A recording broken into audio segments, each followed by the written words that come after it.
Merhaba canlar, hoş geldiniz YouTube kanalıma. Ben Nazan Özbay. Biliyorsunuz nefes eğitmeni, yaşam koçu, Access Consciousness kolaylaştırıcısıyım. Access Bars, Access Energetik Facelift, beden prosesleri ve foundation kolaylaştırıcısıyım. Gene Adrian arınma sistemi 1. aşama güçlendirme seminer eğitmeniyim. Hoş geldiniz öncelikle YouTube kanalıma. Eğer yaşamınızda bir şeylerin yolunda gitmediğini düşünüyorsanız ve bunları nasıl kolaylıkla değiştirebileceğim diyorsanız büyük bir olasılıkla kanalımda bununla ilgili bir dolu video bulacaksınız. Ve benimle birlikte soruları sorduğunuzda, dinlediğinizde yaşamınızda çok ciddi farkındalıklar oluşmaya başlayacak ve bu farkındalıklarla birlikte o değiştirip dönüştürmek istediğiniz alanlara çok daha kolay erişim sağlayacaksınız. Bunu yapan ve bu yaptıklarıyla o değişim ve dönüşümü yaratıp benimle paylaşan insanlardan, canlardan geri dönüşler sayesinde hem fark ediyorum hem de zaten aslında bu benim de bunu seçmemin bir nedeni. Hep söylediğim gibi ne diyorum? Soru dili ve enerji dili, yeni bir dil öğreniyoruz.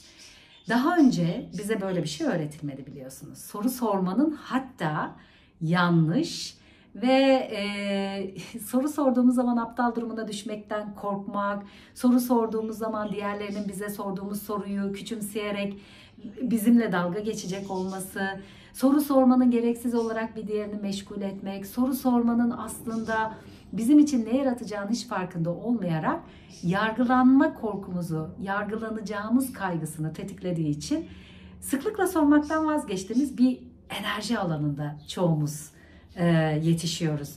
Ve sevgili Access'in kurucusu Gary Douglas'ın söylediği gibi aptal soru yoktur, soru sormayan aptallar vardır der. Ve gerçekten aptal soru yok. Sadece sonuna soru işareti koyduğumuz, aslında bizi olasılıklara bağlamayan, olasılıklara açmayan sorular vardır. Tekrar ve tekrar bizi aynı noktaya geri götürürler. Mesela bu benim başıma neden geldi? Niye ben böyle hep gereksiz, beni zorlayan ve en sonunda bu hisleri hissetmeme neden olan ilişkileri yaşıyorum? Şimdi neden böyle bir şey yaşıyorum dediğimiz zaman bir bakın kendinize. Ya da hangi durumlarda hangi soruları soruyorsunuz? Bu soruları sorarak aslında nereye varıyorsunuz? İşte bu bir farkındalık için güzel bir egzersiz olabilir hepimize. Hakikaten sorduğumuzda neden bu benim başıma geliyor? Şimdi evren her şeye evet diyoruz değil mi? Bizi kollayan, aslında bizimle işbirliği yapan bir evren. Her ne kadar içine doğduğumuz dünya gezegeninde ve bu realitede sanki evrenle mücadele etmemiz gerektiğini öğreniyor olsak da, öğrenmiş olsak da ve mücadele etmeye kendimizi zorlasak da bir yerde bileceğiz ki aslında bu evren bize her zaman evet diyor. Yani bu neden benim başıma geldi? Ben böyle bir ilişkiyi hak mı ediyordum? Böyle bir işi hak mı ediyordum? Niye böyle hep karşıma bu tür insanlar çıkıyor diye sorduğumuzda evrende diyor ki işte bunun için çıkıyor. İşte bu nedenle oldu. Çünkü böyle, yani o neden sorusu bizi tekrar ve tekrar dediğim gibi başladığımız noktaya geri götürüyor. İşte burada hep sorulardan bahsettiğimizde ne diyoruz? Sizi başladığınız noktaya değil, farklı bir yere evriltecek, o sonsuz olasılıklar alanına, belki hiç zihnimizde düşünemediğimiz, hayal bile edemediğimiz o sonsuz olasılıklar evrenine bağlayacak soruları sormak. Şimdi bunun için de tabii ki bu soruları sorduğumuzda mesela bundan daha iyi nasıl olur, başka neler mümkün, bugünün hediyeleri neler, bugünün mucizeleri neler. Şimdi içine sıkışmışsınız, sabah uyandınız ve öyle bir güne uyandınız ki bedeninizi yorgun hissediyorsunuz, gün sizi sıkıştırıyor, ne yapacağınızı bilmiyorsunuz ve zihin elbette ki güne uyanır uyanmaz hemen işte bugün kendimi iyi hissetmiyorum, bedenim çok ağrıyor, işte bugün acaba ne yaşayacağım, bu duygu işini niye hissettim ben şeklinde arayışlara giriyor ve gerekçe arıyor. İşte bundan oldu, geç yattım, çok yedim, mesajı gördüm, mesaja takıldım gibi gerekçeler ve nedenler arıyor. Zihin bunu yapıyor.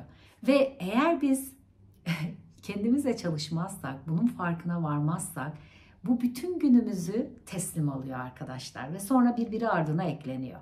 birbiri ardına ekleniyor ve gün bittiğinde biz tekrar yorgun, aynı zamanda bir adım bile ilerlemiş, o mutluluğu, neşeyi, hafifliği, kolaylığı tatmamış olarak günü bitirmiş oluyoruz. Bir önceki günün aynısı gibi.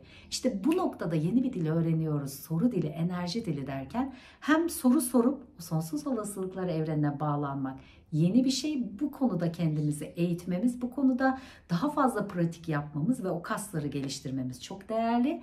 Aynı zamanda da enerjimizi değiştirmemiz çok önemli.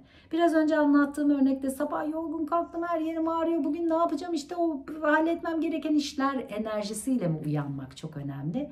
Yoksa yaşasın, harika bir güne uyandım, hayatta olduğum için yine çok şükran duyuyorum diye bir enerjiyle mi uyanmak. İyi de bunları güzel güzel söylüyorsun da sen benim ne yaşadığımı biliyor musun diyecek olan arkadaşlara şimdiden söylüyorum. Sizin sorununuzun en büyük olduğunu zannedebilirsiniz. Ve diğer insanlara yaşadığınızın ne kadar ağır, acı ve katlanması zor ve bunun tolere etmenin zor olduğunu ispat etmeye sürekli olarak uğraşıp bununla ilgili kendinizi ifade etmeye çalışabilirsiniz.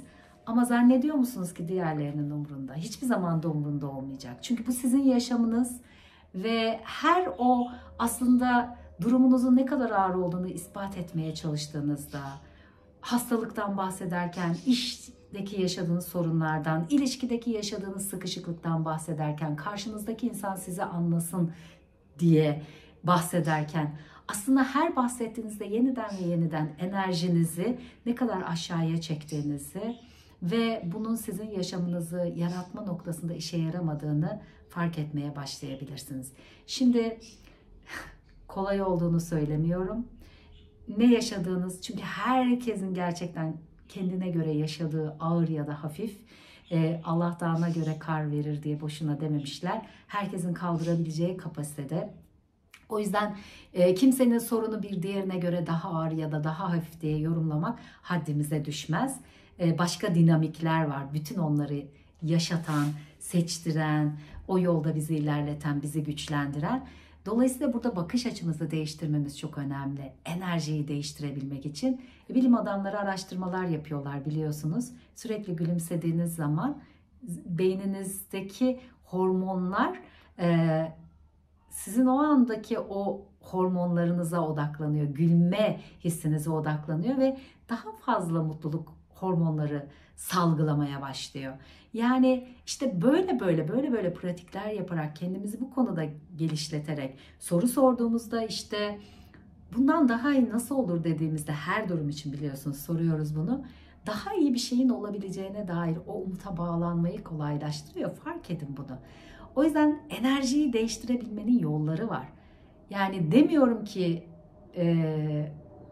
bu sorunla yaşamanıza sihirli bir değnek değmez. Değmiş gibi olabilir. Çünkü bu bir seçim canlar. Gerçekten bir seçim. Şimdi benimle birlikte şu enerjinin içerisine bir girmenizi istiyorum lütfen. Gözlerinizi kapatın bir. Başınızın tepesinden ayak parmağınızdan başınızın tepesine böyle bedeninizden bir gezdirin farkındalığınızı. Ve bedeninizin içeride, gözler kapalı olduğu için içeriye odaklı bir şekilde bedeninizin farkına varın. Omurganızı dik tutun. İki ayak tabanınızın yere basmasını sağlayın. Ve enerjinize bir bakın. O sizi sıkıştıran, daraltan, üzdüren, üzen, kızdıran, bütün o hayal kırıklıkları ya da her neyse sizin için onların enerjisine bir bakın. Şimdi başka bir gerçeklik. O alanı algılamaya izin verin kendinize.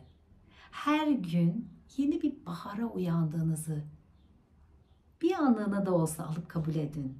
Hayal edin. Hayatta olduğunuz için mutlu ve bugün başka neler mutlu olduğunu görmeye hazırım. Bugün başka neler mümkün olabilir acaba mucizevi bir şekilde yaşamımda? Bugün sonuna kadar, gün bitene kadar arzularım ve seçimlerle dolu bir gün yaşayabilmem için neler mümkün? Ben üretken ve yaratıcı bir mıknatıssım. Wow! Ve bir mıknatısın nasıl o yaratıcılığı algılamaya izin vererek ve insanlar benim etrafımda olmayı seviyor. Ve sadece kendim olmaya izin verdiğimde bile çevremdeki her şeyin enerjisini değiştirebiliyorum. Bunu algılamaya, hissetmeye izin vererek sorun kendinize.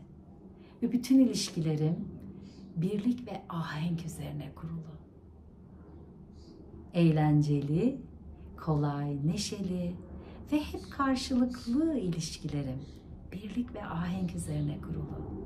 Vücudum sağlıklı, capcanlı, bütün hücrelerim kıpır kıpır, enerji doluyum ve özel bir ışığım var. İçeriden dışarıya yayılan özel bir ışıltım var.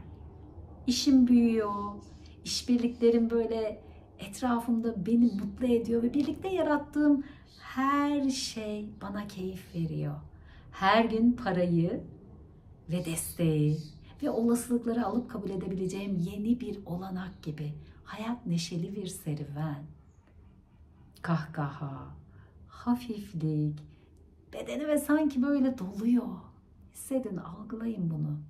İşte kendimizle böyle bir birlik içinde olmanın mutluluğunu yaşıyorum şu anda. Bunun şaşkınlığı ve bunun keyfi.